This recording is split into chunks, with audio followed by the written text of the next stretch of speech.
Has anyone ever watched that one movie where all these toy soldiers come to life and went to war on the alien toys? And this kid protects the alien toys, which I think they were called the Gorgonites, from these military soldiers. That was a fun movie for the time.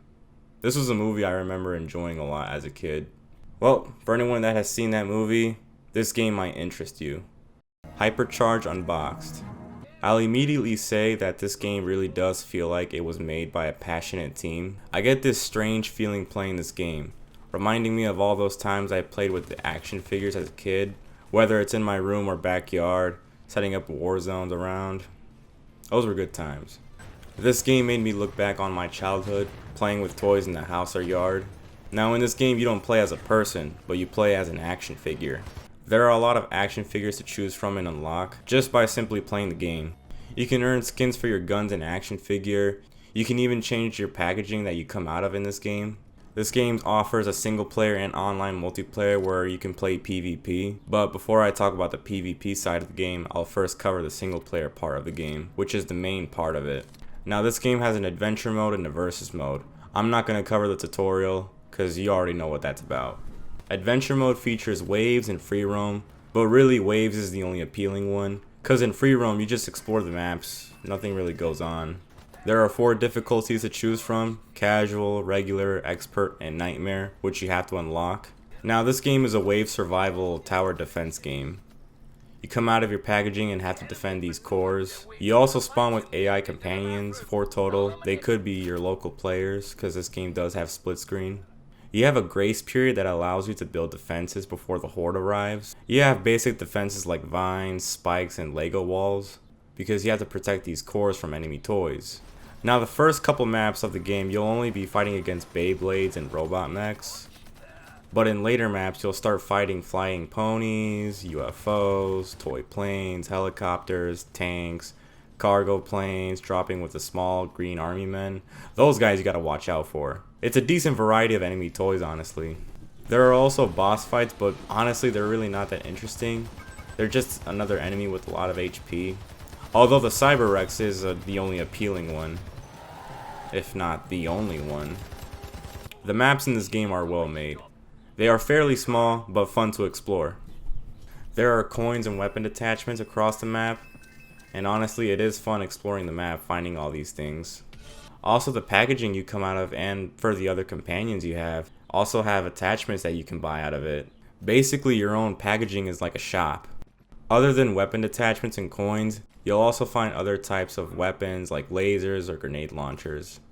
However, there's one thing on these maps that are really hard to find, and it's the batteries. And these things are a necessity because the cores need them to power the defenses like turrets. Now, vines, glue, and the Lego walls will still defend the cores, but they aren't as effective as the turrets. Also, I think the amount of turrets or anti-air turrets that you put around the cores does affect how fast the battery dies, because I always find myself finding batteries after every wave to make sure everything's powered.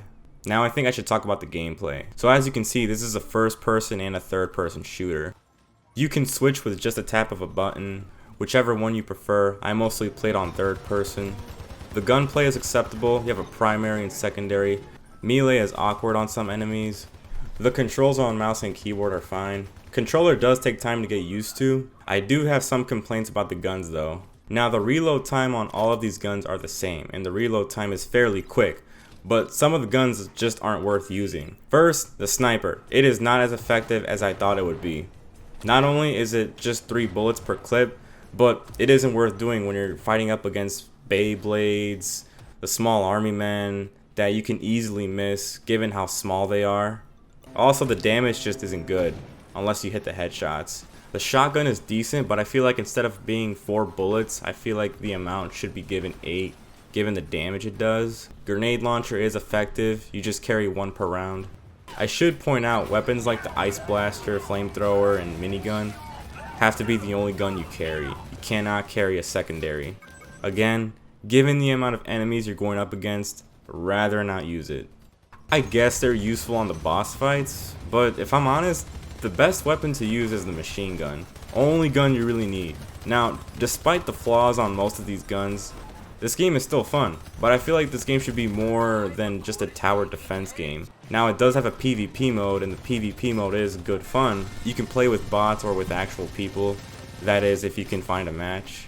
I'll quickly say the sniper rifle is effective in the PvP mode. Again, it's decent fun.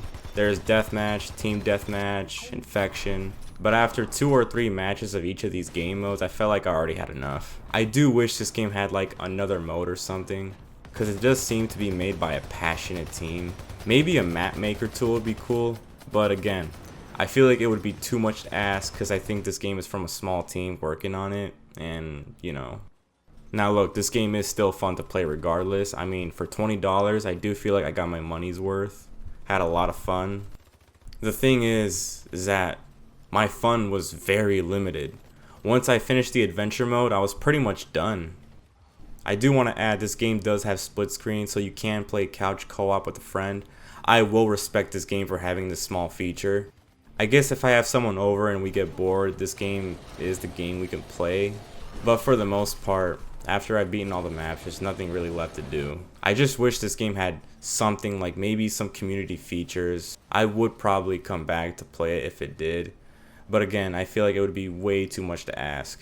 I just feel like it needs some sort of replayability to it. Okay, so literally as I was editing this video, they dropped a new update for the game. So once again, they added a new map, new customization options, some new objectives to do in the maps for coins, a new boss, and a story campaign with cutscenes. Well, it's the same adventure mode, but this time they added these 90s comic book style cutscenes. Gives you a deep understanding of the world of HyperCharge, which I think is a great addition to the game. Something that I had missed while looking into this update is that there are these party games. There's only 2. You have a spinner mode and a tank mode. The spinner one I think has potential. It just needs a stadium for spinning tops to properly battle on. And the tank mode really wasn't that fun because of the bad controls. Neat update overall. I do recommend Hypercharged Unboxed. It does seem to have a passionate people behind it. It's fun, but again, be warned, the fun is limited.